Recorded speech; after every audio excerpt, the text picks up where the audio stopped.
I'm just gonna make you feel good, okay? A man was about to have an in-depth conversation with a woman when a villain suddenly broke in and immediately shot the woman dead. Luckily, the man reacted quickly and shot the villain dead in return. After the incident, the man planned to flee the scene of trouble, but he didn't expect that things were far more complicated than he thought. The man is named Henry, and he came here to avenge his father, Bro. Not long ago, his father, Bro, finally ended his long prison life and was sent to the gallows. Henry looked at his father's haggard figure, filled with immense grief. Henry's mother had left him forever many years ago. Now his only remaining father was also going to leave him forever. At the last second, Bro told his son that he had been framed by a man named Butler from their hometown. Bro urged Henry to avenge him. Not long after, Henry got his father's ashes. The priest seemed very concerned and kept asking what Bro had whispered to Henry. Before his death, Henry just perfunctorily answered a few words. After that, he left with his father's ashes, vowing to take revenge on Butler and his men. But not long after he left, he met with another person who deliberately approached him. The man introduced himself as Mike, who had been a comrade in arms of Henry's father, Bro. Because of this close relationship, Henry gradually let his guard down against Mike, and even told him all of his father's last words. From this, he learned that Butler was actually the sheriff of the town. Perhaps out of support for the descendant of his friend, Mike gave Henry a gun to help him complete his revenge. Not long after, Henry arrived at the town, where his father had dedicated half his life. Looking at the prosperous scene, he felt very sad. Henry became more determined to make Butler, who had killed his father, pay with blood. He soon tracked down the town sheriff. Then Henry secretly followed the sheriff to the church. At this time, the sheriff was alone there, which was a good opportunity to act. Henry immediately took out the pistol that Mike had given him. But Henry was still too young and inexperienced. Even though he had an absolute advantage, he was countered by the sheriff to a stalemate. Both sides pointed guns at each other, and neither dared to make a move. The sheriff questioned Henry why he wanted to attack him. So Henry poured out all his father's last words, and accused Butler face to face of all the evils he had committed. After hearing this, the sheriff said very calmly, "My name is Gabriel Dove."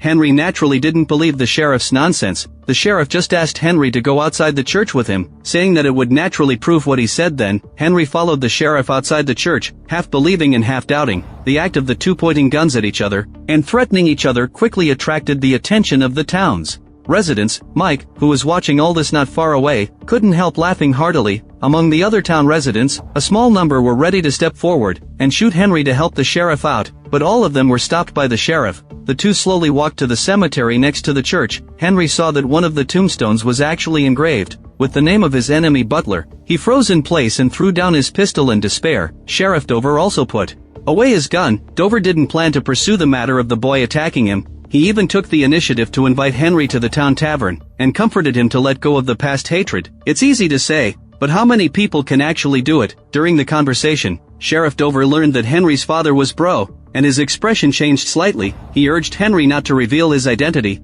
as Bro's son in the town, let alone mention revenge on Butler. Meeting Henry's confused eyes, Dover explained to him that although more than half of the current town's buildings were built by Bro, everyone hated him very much. On the contrary, the former Sheriff Butler was a hero in people's hearts, and was loved by many. But such a hero was killed by someone. If Henry revealed that he was seeking revenge on Butler, he would definitely be regarded as a murderer. Sheriff Dover told Henry not to think too much, to rest in the town for one night, and leave quickly the next day. Then he arranged a room for him. At this point, Dover's wife came to the tavern with their adopted daughter, to visit the adopted daughter's biological mother. The woman, named Rachel, was a special service worker in the tavern, but because Rachel had become pregnant again due to her work recently, she had to take a temporary break. Soon after, another group of people came to see Dover. The leader, named Mike, was a follower of the former Sheriff Butler. He had always been very dissatisfied with the new Sheriff Dover, especially because Dover hadn't caught Butler's killer for such a long time. Mike insisted that the killer of Butler was a nearby Indian girl, but Dover had always refused to make an arrest, on the grounds that there was no evidence. This made Mike even more angry. He immediately asked the sheriff to grant him the status of a police officer, so that he could lead people to find evidence of the girl's murder. How could Dover let Mike act recklessly? So he resolutely refused Mike's request. Mike then revealed that the Indian girl was near Strawberry Creek, and demanded that the sheriff go there to arrest her. Such a reasonable request, Dover naturally couldn't refuse. Not long after, he arrived at Strawberry Creek, and saw the Indian girl whom Mike called the killer. But for some reason, Dover didn't make a move. Instead, he had a very intimate conversation with the girl. Dover told the girl about the current situation in the town, and hoped that she could escape from this troubled place quickly. But the Indian girl firmly refused Dover's kindness. She claimed that this was the land that her ancestors had been guarding, and she would never give up and leave easily. She would hold on until the last second. Dover could do nothing about this stubborn girl. What's even more strange was that after being clearly rejected, Dover still didn't leave. He stayed by the girl's side, persuading her to leave. After all, her enemy was already dead. From their conversation, it was learned that Butler wasn't the hero praised by the town's residents in private. In fact, Butler was a butcher. All of the Indian girl's relatives were killed by Butler, and the hatred between the two sides was as deep as the sea. Perhaps this was why Mike suspected that the girl was the murderer. Facing Dover's constant persuasion, the Indian girl firmly said that she would stay here to expose Butler's crimes. On the other hand, Butler's death was completely beyond Henry's expectation, so Henry kept drinking in the bar, thinking about where to go next. His lost look attracted the attention of Julia, a special service worker in the bar. She took the initiative to come to Henry, saying that she had a way to make him happy, and as she spoke, she was about to pull Henry to the room upstairs for an in-depth chat. At this point, a group of villains broke in. The leader, named Asa, was one of Mike's men. He liked Rachel very much, so he often came to the bar. This time, as usual, he asked Rachel to come out to serve, but Julia told him that Rachel had to stop working for a while because she was pregnant. Asa then asked Julia to serve him. Julia told Asa to get in line behind Henry, then Julia took Henry back to the room. Under Julia's teasing, the inexperienced Henry was at a loss. At this point, Asa chased to the second floor, roughly banging on the door, demanding that Julia serve him immediately. This made Julia very dissatisfied. She immediately took out her pistol, ready to make Asa behave. A dispute broke out between the two sides. During this time, Julia's pistol went off accidentally, wounding Asa in the shoulder, so she was killed on the spot by the enraged Asa. Henry fired the gun resolutely. Before Asa could get rid of the witness, he was completely out of breath. The sound attracted the tavern owner, who immediately identified Henry as the murderer. Henry had no time to explain, and hurriedly jumped out of the window to escape. Outside were all of Asa's men. When they saw Henry fleeing in such a hurry, they immediately identified him as the murderer and resolutely chased after him. Henry ran all the way, and finally, in a panic, fled into a pigsty. But it wasn't long before Henry was spotted by a pursuer. As the man entered the pigsty to check, Henry took the opportunity to attack from behind, but he didn't expect that the man would try to take Henry down with him. In the nick of time, Mike suddenly appeared. Henry managed to escape. At the same time, the townspeople hurried to the sheriff's house to report the case, but since Dover was still at Strawberry Creek, only the sheriff's wife Anna was at home. She immediately went to the scene to handle the case on Dover's behalf. Mike picked a fight with Anna as soon as they met, mocking that her husband not only failed to catch the murderer, but also was completely inferior to Butler. In terms of public security management, Anna didn't say much. Instead, she turned to find Rachel and told her about Asa's murder. Upon hearing the news, Rachel immediately burst into tears. It turned out that during the long period of service, she had developed feelings for Asa, and the child was also Asa's. But such a thing happened. Dover's wife kept comforting Rachel by her side. But of course, it didn't work. With Mike's help, Henry came to the stream, and finally got to clean the pig manure off his body. Then he asked Mike with some confusion why he saved him. After all, in his perception, the friendship between his father and Mike wasn't worth the other person killing for Henry. Mike didn't hide anything about this. He said that although he and Bro were once comrades in arms, their relationship was very bad,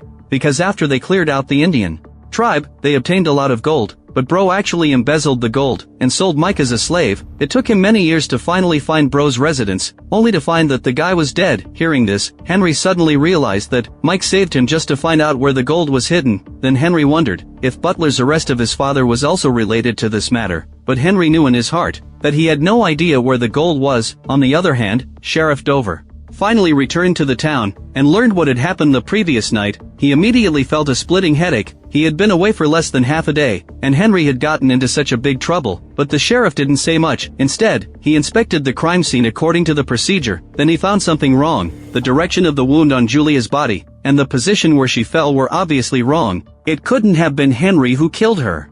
But Mike thought that Dover just wanted to exonerate Henry. He insisted that Henry was the murderer of the two, and demanded that Dover immediately arrest him and then sentence him to hanging. To find out the truth of the matter, Sheriff Dover immediately took his weapon and pursued Henry. Although he didn't believe that Henry would be the murderer, he still needed evidence. Led by Mike, Henry came to a mine outside the town. He was surprised to find that the town's priest had already been waiting there. It was obvious that the other person couldn't have passed by chance. Then there was only one possibility. The priest and Mike were in the same gang, both after the gold left by his father. As Henry expected, Mike and the priest were indeed in the same gang. But that was before. Now the priest planned to keep the gold for himself. The next second, several armed men suddenly stood up from the surrounding corners, all of whom were the priest's men. Both Mike and Henry were controlled by them. At this time, the sheriff, who was pursuing Henry, had no idea of the danger ahead. At this time, even though Mike was captured, his greed still didn't die. He kept making insinuations to ask about Bro's former residence. Mike was convinced that Bro would have buried the gold under his own house. To get the answer, Mike even promised that he would give Henry half of the gold at that time. While the two were talking, the sheriff had found the mine, according to the clues provided by the Indian girl, and immediately a big melee broke out with the priest's men. Although the priest had a large number of men, their shooting skills were really poor. They not only failed to kill the sheriff, but even accidentally killed their teammates, the sheriff and the Indian girl, but were seasoned sharpshooters, and each shot accurately took the lives of the enemies. After a moment, the priest and all his men went to their deaths. After that, Henry was taken away by the sheriff, while Mike escaped in the chaos, and then followed the Indian girl to find her hiding place. Henry looked at the sheriff in front of him, his heart filled with bitterness. He and his mother had always believed that his father was an honest man, but he never thought that he was a treacherous villain. He even almost hurt the truly good man, Sheriff Dover. Because of this, Henry decided that he would find the gold his father had plundered from the south, and then return it to its original owners. He revealed to the sheriff that the gold was now hidden under the house that Bro had built with his own hands back then. The sheriff was stunned when he heard this, because that house was now his home. He suddenly realized something. No wonder Butler had rebuilt that house many times after arresting Bro. It seemed that he was obviously looking for the gold. On the other hand, the escaped Mike had rushed back to the town but met Mike. Seeing that he was a black man, Mike wanted to go up and trouble him. Luckily, Mike reacted quickly. If you went and did that, you might not find out where that little Blackfoot girl you've been running off at the mouth about is hiding. Hearing that Mike actually knew the whereabouts of the Indian girl who killed Butler, Mike temporarily let Mike go, and instead asked about the Indian girl's location. Not long after, Sheriff Dover finally returned to the town and saw that Mike and his men were ready to go to arrest the Indian girl. When Mike saw Dover appear, he immediately said that he was fed up with Dover's incompetence. He would personally lead his men to arrest the Indian girl who killed Butler, and with that, he left with his men. Watching Mike and the others leave, Mike walked out of the bar with a look of schadenfreude, mocking that the other person couldn't protect anything. Let me keep you gonna catch up with them boys and make sure they bring that girl back proper in one piece. The sheriff had no time to argue with Mike. He quickly turned around, mounted his horse, and tried to catch up with Mike and his men before they went too far. Watching the sheriff leave, Mike became even more complacent, for this was his trick to lure the tiger away from the mountain. After seeing the sheriff leave, Mike immediately rode to Dover's house. He pretended to be a passerby and asked Anna, who was alone at home, for a drink of water. Mike didn't expect Henry to be here too, but after spotting Mike, Henry didn't show up rashly, but hid in the barn to observe silently. Anna was a little wary at first, and tried to drive Mike away, but he kept pestering her. In the end, the kind-hearted Anna agreed to let Mike come in for a drink. As soon as he entered the house, Mike started looking around, then pretended to casually ask Anna various things about the house, especially whether she had seen Henry lingering around here recently. After all, with such a large sum of gold, Henry couldn't possibly not be tempted. When she heard the name, Anna suddenly paused, then explained that she was the one who delivered Henry when he was born. Mike wasn't interested in these things, he just wanted to confirm the location of the gold, but Mike's strange behavior finally aroused Anna's suspicion. She was sure that he wasn't an ordinary passerby stopping for a drink. At this point, the adopted daughter suddenly ran downstairs. Anna was startled, fearing that Mike would harm the child. Just as Anna didn't know what to do, a gunshot suddenly rang out in the yard. It was Henry. He used the gunshot to warn Mike not to make a move. Then, Henry revealed to Mike that the gold couldn't be hidden here, because the previous sheriff had ransacked the place many times in search of the gold. If there really was gold, Butler would have found it long ago. Moreover, the houses Bro built in the town were far more than this one. Any of them could be the hiding place. After hearing this, Mike thought Henry had a point, so he stopped pestering, turned around immediately, and rode away. On the other hand, Sheriff Dover, who was chasing Mike and his men, hurriedly found the Indian girl, warning her that the townspeople would arrive soon, and hoping she would leave immediately. But the girl not only refused again, but also started checking her weapons, clearly planning to fight to the death with Mike and his men. Before long, Mike and his group arrived at a nearby hillside, saw the Indian girl, and immediately raised their guns to aim at her. The Indian girl showed no fear at all. Seeing that a fight was imminent, the sheriff stepped forward to stop it again. Dover claimed that the girl wasn't the one who killed Butler, because Butler was actually killed by him. It turned out that Butler was trying to harm a child at that time. Dover couldn't stand it anymore, and finally had to shoot him dead. but Mike couldn't accept this fact. After all, Butler had always been a glorious hero in his mind. How could he be such a person? Mike's son immediately prepared to get rid of Dover. The Indian girl noticed this immediately, and shot him dead without hesitation. Both sides thus fell into a fierce battle. With their rich combat experience, Dover and the Indian girl, despite being outnumbered, won the final victory. Mike held his dead son and wept bitterly, vowing to make the sheriff pay with blood. Dover didn't pay attention to Mike. Instead, he hurriedly took the injured Indian girl back home. For treatment, the grief-stricken Mike returned to the town, and began to gather more residents, telling them that Dover was the one who killed Butler, and that he had just killed his own son, to protect those Indians. This made many townspeople indignant. Mike, who was drinking in the tavern, suddenly had a brilliant idea. He pretended to care about Mike, then casually mentioned Henry, who had killed Asa earlier, saying that he was actually Bro's son. Mike claimed that the sheriff had colluded with Henry, and incited people to get rid of Dover and Henry. Of course, such reasons alone weren't enough to make the residents take action, so Mike revealed to everyone that many years ago, he and Bro had captured countless gold while fighting abroad, but later Bro betrayed him and took the gold for himself. Mike claimed that Bro had hidden the gold under his house, which was now the house where the sheriff lived. Hearing this, the residents were also attracted by the gold, and planned to use this reason to get rid of the sheriff, and make a fortune. Seeing that his plan had worked, Mike instigated the crowd again, claiming that the sheriff and Henry must be guarding that house, and would never let anyone get their hands on the gold. Incited by Mike, the townspeople couldn't wait to seize the gold. At this time, Henry and the others were still unaware of what was happening in the town, but they had a vague sense of unease. He hurriedly treated the Indian girl's wound, then made some defensive preparations in the house, to prevent Mike from coming back. To avoid getting his wife involved, Dover hoped that Anna could take their adopted daughter, and leave temporarily, but Anna firmly refused to leave, saying that she would stand with her husband through thick and thin, whether in life or death. Not long after, Mike and his men left the town in a threatening manner, and headed for the sheriff's house. Mike couldn't help but feel happy watching these fools. During a chat with the bartender, he accidentally learned that the church in the town was also built with donations from Bro. When Mike heard this news, he immediately had some guesses. It was very likely that Bro had hidden the gold in the church. To thank the bartender for the information, Mike immediately offered him a bullet. Then Mike immediately headed for that church. Mike and his group had already arrived here, and surrounded the house. Henry and the others knew that a fierce battle was bound to happen today, so they all stood ready. Dover didn't want the child to get hurt, so he arranged for her to go to the second floor. Not long after, Mike and his men launched an attack on the house. With years of combat experience, Dover and the injured Indian girl, though with great difficulty, managed to resist the crazy attack of those people. But Henry, who had almost no combat experience, became the breakthrough point for Mike and his men, and his gun was taken away by the enemies. When Dover saw it, Henry had already been dragged to the barn in the backyard. Those crazy residents, in order to find out where the gold was, hung Henry upside down and kept beating him. But Henry himself didn't know where his father had hidden the gold, so no matter how the other person tortured him, he never revealed the whereabouts of the gold. This made those residents even more angry. Just as they were about to use other methods to continue torturing Henry, an accident suddenly happened.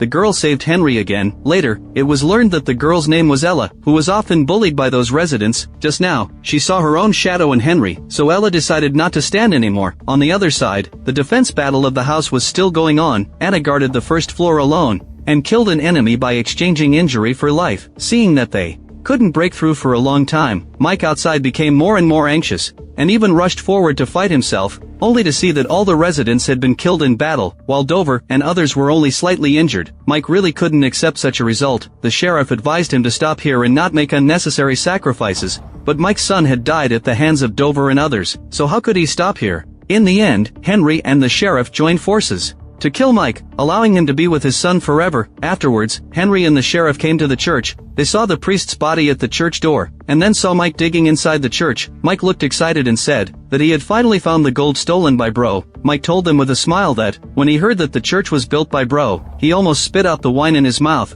because that bastard only believed in himself. Mike concluded that the gold must have been hidden in the church by Bro. After digging all night, he really found the gold, but Mike didn't expect that Henry and the sheriff were still alive. Henry didn't act immediately, but gave Mike a chance. After all, Mike had indeed saved him in the pigsty before, so Henry promised to let Mike leave, and return his share of the gold, while the rest would be returned to their original owners. Mike agreed on the surface, but took advantage of Henry and the sheriff's relaxation, to launch a surprise attack. He, like those residents, was completely blinded by wealth. Finally, he was shot dead by Sheriff Dover and fell among the gold. Everything finally came to an end. After recovering from his injuries, Henry scattered his father's ashes in Strawberry Creek, then left the town with the Indian girl, to embrace their new life. The film ends here. The Unholy Trinity was released in October 2024. The theme of the film isn't new, the plot is just mediocre, and the character portrayal is very plain and not distinct enough. The only highlight is probably the acting skills of Brosnan and Jackson. If you like my channel, please give it a thumbs up and subscribe.